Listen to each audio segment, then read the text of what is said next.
Buenos días, damos comienzo a nuestro noticiero de hoy con las novedades impositivas y previsionales de la semana, arrancando ya con el mes de agosto. Los temas que vamos a estar viendo hoy: por un lado tenemos la resolución general, la 4540, que nos habla del libro de IVA digital. Vamos a estar hablando un poquito más sobre ajuste por inflación impositivo. Se publicó la ley 6128 de Jujuy. También está la resolución general 4538, que esta es la que establece una prórroga para precio de transferencia. La resolución general 5434, la resolución 2274, la resolución general 4537 y la 4538, la resolución 3028 y por último la resolución general 1538 y la 1539. Ya arrancando con nuestro primer tema de la semana, como dijimos recién, la resolución general 4540, que nos habla del libro de IVA digital. Bueno, en este caso lo que se hizo fue poner en funcionamiento este libro de IVA digital, que se va a poner en funcionamiento antes de diciembre de este año, y también habla la resolución de la declaración jurada preparada por el mismo organismo, o sea, por AFIP, también se quiere llevar a cabo en el 2020. Lo que sí va a ser puesto a disposición, muy probablemente, en el domicilio fiscal electrónico de cada contribuyente. Entonces se va a poner a disposición del contribuyente la información sobre qué facturas electrónicas emitió y cuáles fueron las que recibió, llegando de esta forma como a una liquidación de IVA preparada por AFIP, o sea, una liquidación pro forma, para que el contribuyente pueda aceptarlo o, en su caso, realice los ajustes que crea necesarios. Esta resolución, que instrumenta este libro digital, si bien es publicada este mes, a disposición del contribuyente se va a poner recién a fin de año. El fin de la norma es que el libro digital lo que hace es que cuando se emiten las facturas electrónicas y se reciben facturas electrónicas, a fin de mes tiene que tener un registro de compras y ventas donde nos vuelven a informar qué facturas son las que fueron emitidas. Y como habíamos dicho, lo próximo que se quiere lograr también es que se haga esta declaración jurada pro forma de AFIP, que es lo que se quiere hacer. O sea, que toda la información se vaya desde el libro de IVA digital y luego se realicen los ajustes que se tengan que hacer en función a las retenciones o las percepciones que haya sufrido cada contribuyente. Y toda esta información se envía directamente al domicilio fiscal electrónico o a un correo asociado. Obviamente, antes habíamos mencionado que el contribuyente va a tener la posibilidad de poder corregir esta información recopilada por AFIP, así como también va a poder agregar más info. Por otro lado, lo que se aclara es que los sujetos que emitieron los comprobantes por las operaciones originarias van a poder emitir las notas de créditos o débitos siempre que se encuentren relacionadas a una o más facturas o documentos equivalentes que se hayan emitido con anterioridad. Las notas de crédito y débito van a tener que cumplir los requisitos y las formalidades exigidas para los comprobantes emitidos por las operaciones que las originan, debiendo ser emitidas dentro de los 15 días corridos de producido el hecho que va a requerir esta documentación, y tendrán que identificar en estos documentos las operaciones y documentos comerciales que originan los ajustes que vayan a corresponder. Esto va a resultar de aplicación a partir del 1 de octubre en la generalidad de los casos, pero también puede ser que se aplique antes de esta fecha y va a ser para los siguientes casos. Nos dice la resolución: por operaciones que deban documentarse conforme al régimen de factura de crédito electrónica MIPYMES. En este caso resultan de aplicación las fechas previstas para la emisión de dichos comprobantes. Y también nos dice aquellos sujetos que sean obligados a utilizar el régimen de registración electrónica denominada libro de IVA digital para tener que aplicar la presente disposición desde también esa fecha.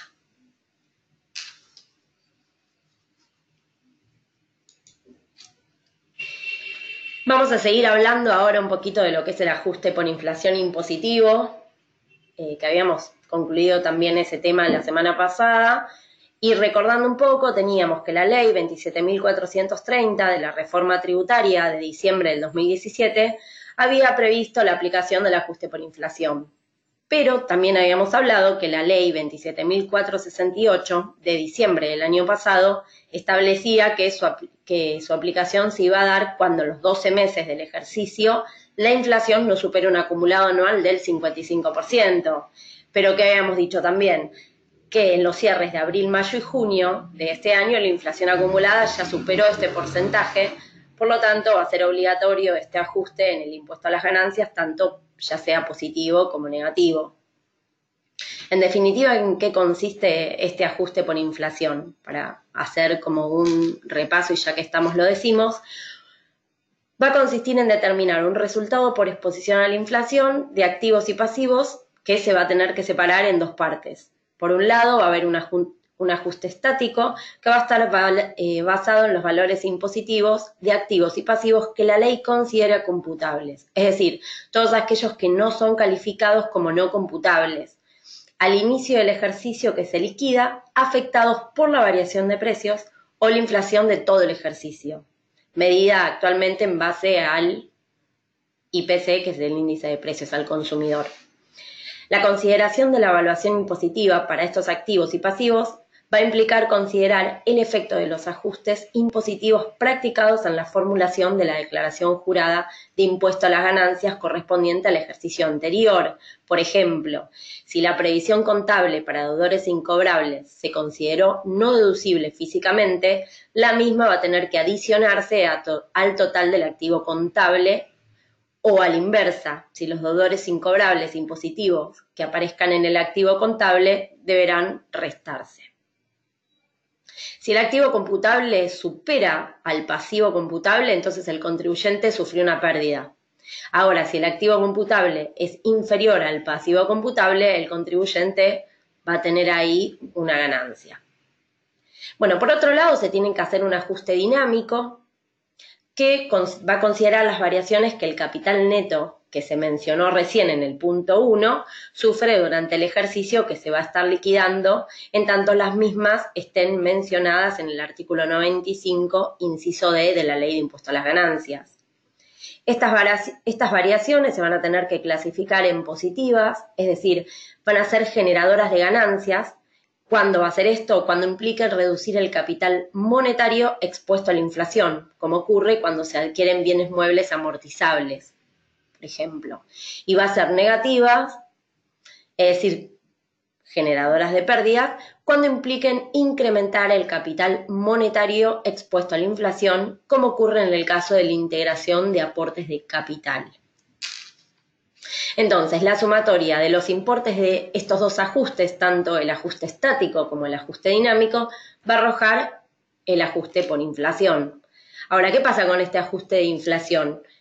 Se pide que se realice un diferimiento de este ajuste. Entonces, la ley 27.468 incorpora como segundo artículo sin número a continuación del artículo 118 de la Ley de Impuesto a las Ganancias lo siguiente. Dice así: el ajuste por inflación positivo o negativo, según sea el caso, a que se refiere el título sexto de esta ley, correspondiente al primero, segundo y tercer ejercicios iniciados a partir del 1 de enero del 2018, que se deba calcular en virtud de verificarse los supuestos previstos en los dos últimos párrafos del artículo 95, va a tener que imputar, o sea, en el caso de que corresponda realizar el ajuste por inflación impositivo, el mismo va a tener que imputarse, nos dice, 1/3 en ese periodo fiscal y los 2/3 restantes en partes iguales en los 2 periodos fiscales inmediatos siguientes. Esto es lo que habla de cómo se hace el diferimiento de este ajuste por inflación. Lo que pasa es que es bastante difícil poder justificar técnicamente este diferimiento del resultado derivado de la aplicación del ajuste por inflación. Entonces, diferir una parte de este componente de ajuste puede producir situaciones de inequidad entre el contribuyente cuando su resultado histórico se acerque mucho al ajustado, por ejemplo, y exhiben en ajuste por inflación impositivo pequeño, el cual implica un diferimiento también pequeño. y por otro lado contribuyentes cuyo resultado histórico estuviera muy alejado del ajustado por inflación, los cuales van a tener un diferimiento muy significativo, sea a favor o en contra. Tal inequidad podría dar pie a que los jueces consideren la inconstitucionalidad de esta norma de diferimiento del ajuste por inflación. Y también ni hablar de esos casos en que el ajuste origina una pérdida y su diferimiento pudiera finalmente no absorberse con ganancias, por ejemplo, cesar en una actividad.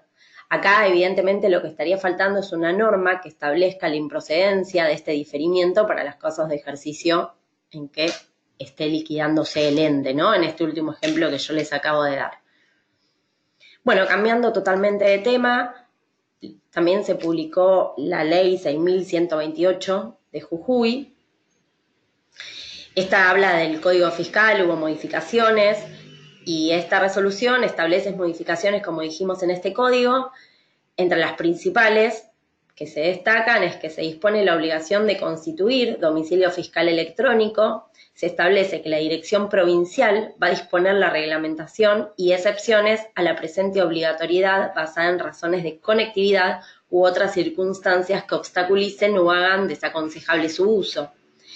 Por otro lado, se excluye del secreto fiscal los datos referidos a la falta de presentación de declaraciones juradas, la falta de pago de obligaciones exigibles, los montos resultantes de las determinaciones de oficios firmes y los ajustes conformados, las sanciones firmes por infracciones formales o materiales y el nombre del contribuyente responsable y el delito que se impute en las denuncias penales. Para el caso de ingresos brutos, se consideran alcanzados en el impuesto las actividades de comercialización de servicios realizadas por sujetos domiciliados, radicados o constituidos en el exterior, cuando se verifique que la prestación del servicio se utiliza económicamente en la provincia, ya sea a través de consumo, acceso o prestaciones mediante Internet o similares, o que recaiga sobre sujetos, bienes, personas, cosas radicadas o ubicadas en territorial provincial. Y por último, se establece que la Dirección Provincial de Rentas va a poder disponer de oficio la baja de inscripción del contribuyente cuando así lo considere. Luego se publicó la Resolución General 4538. Esta nos estaría hablando de los precios de transferencia para la presentación de la declaración jurada complementaria anual, donde se establece una prórroga. Entonces acá se comunica que la AFIP dispuso una prórroga hasta diciembre próximo el vencimiento de las declaraciones juradas de precios de transferencias, las cuales vencían originalmente ahora en el mes de agosto para los contribuyentes que cerraron su ejercicio fiscal en diciembre del año pasado, según lo había dispuesto la resolución 1122 de AFIP.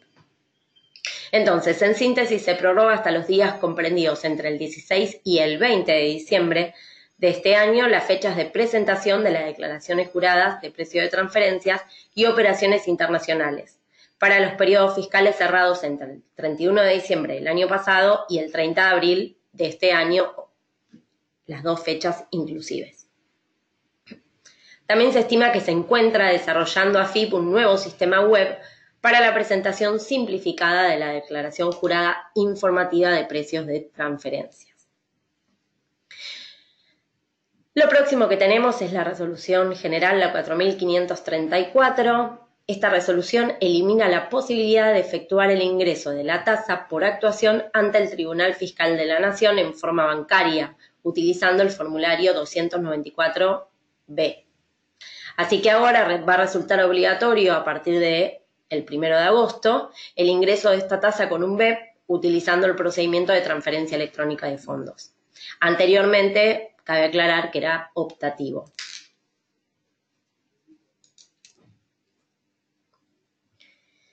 Luego se publicó la resolución 2274 sobre ingresos brutos para contribuyentes locales. Esta resolución establece desde el 20 de agosto hasta el 26 de agosto de este año las fechas de vencimientos para la presentación de la declaración jurada anual del periodo fiscal 2018 por parte de los contribuyentes locales del impuesto sobre los ingresos brutos en la Ciudad Autónoma de Buenos Aires. Las mismas se van a estar determinando sobre la base del dígito verificador de la CUIT del contribuyente.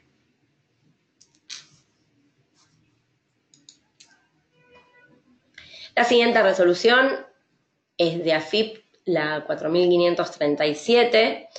En este caso, la Ley de Presupuesto del año 2017, en su artículo 79, había dispuesto la condonación de las deudas de empresas beneficiarias del régimen de promoción industrial que se habían generado hasta el periodo fiscal 2015.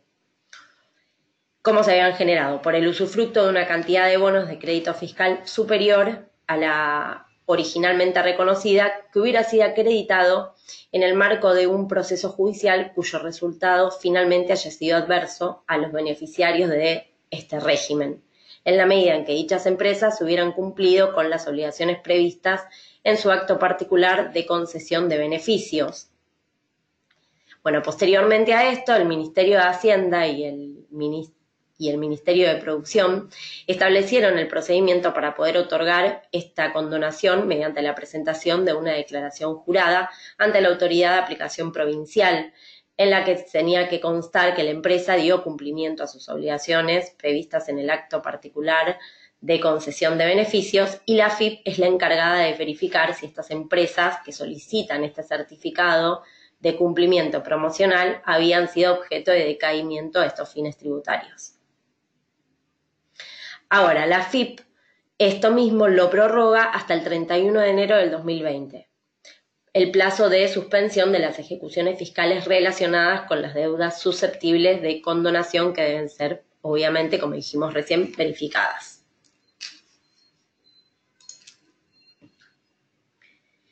Luego tenemos la resolución 3028 sobre el plan de facilidades de pagos. Esta resolución va a establecer un plan de facilidades de pago de carácter transitorio de obligaciones tributarias en mora regularizadas en planes de facilidades cuya caducidad se hubiera producido con anterioridad al 31 de mayo.